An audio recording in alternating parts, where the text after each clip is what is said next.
Cara hitung suara agar dapat kursi anggota DPRD 2024. Bagi-bagi kursi DPR, gimana sih?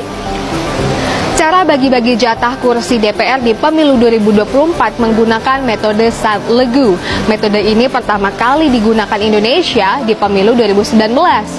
Metode Sanlegu awalnya diperkenalkan tahun 1910 oleh matematikawan asal Perancis yang bernama André Sanlegu.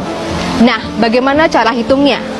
Suara sah setiap partai politik akan dibagi dengan bilangan pembagi ganjil, yakni bilangan 1, dan diikuti secara berurutan dengan bilangan ganjil 3, 5, 7, dan seterusnya.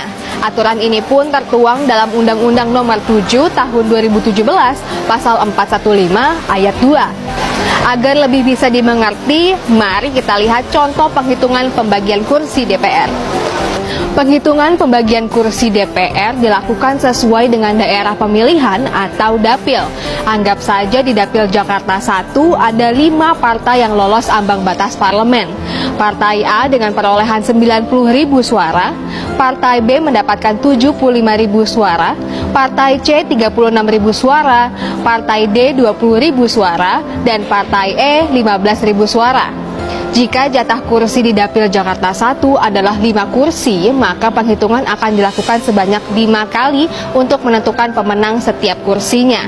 Pertama-tama, perolehan suara setiap partai akan dibagi dengan bilangan 1. Hasil terbanyak dari penghitungan ini adalah Partai A, maka Partai A memenangkan kursi pertama.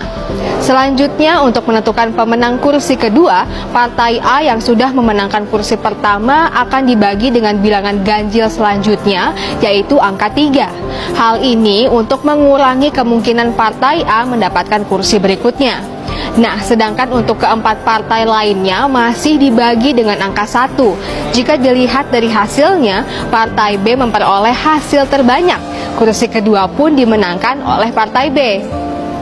Beranjak ke kursi ketiga, Partai A masih dibagi dengan bilangan 3. Partai B yang baru saja memenangkan kursi kedua juga dibagi dengan bilangan 3. Sedangkan Partai C, D, dan E masih dibagi dengan bilangan 1 karena belum mendapatkan kursi. Dari hasil penghitungan ini, Partai C memenangkan kursi ketiga.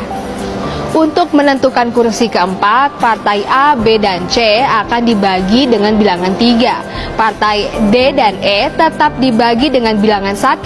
Jika dilihat dari hasilnya, Partai A kembali memperoleh hasil terbanyak, maka kursi keempat dimenangkan oleh Partai A. Terakhir, kursi kelima. Karena Partai A memenangkan kursi keempat, maka Partai A akan dibagi dengan bilangan ganjil berikutnya, yaitu bilangan 5. Partai B dan C yang baru mendapatkan 1 kursi dibagi dengan bilangan 3. Partai D dan E yang belum juga mendapatkan kursi dibagi dengan bilangan 1. Hasil terbanyak pun diraih oleh Partai B yang sekaligus memenangkan kursi terakhir. Jadi dari hasil penghitungan ini, Partai A dan B mendapatkan 2 kursi dan Partai C mendapatkan 1 kursi. Gimana? Sudah paham kan cara konversi suara Anda menjadi kursi di DPR? Siapapun Anda, ingat suara Anda layak untuk diperhitungkan. Bahkan dengan 1 suara bisa mengubah nasib bangsa ini.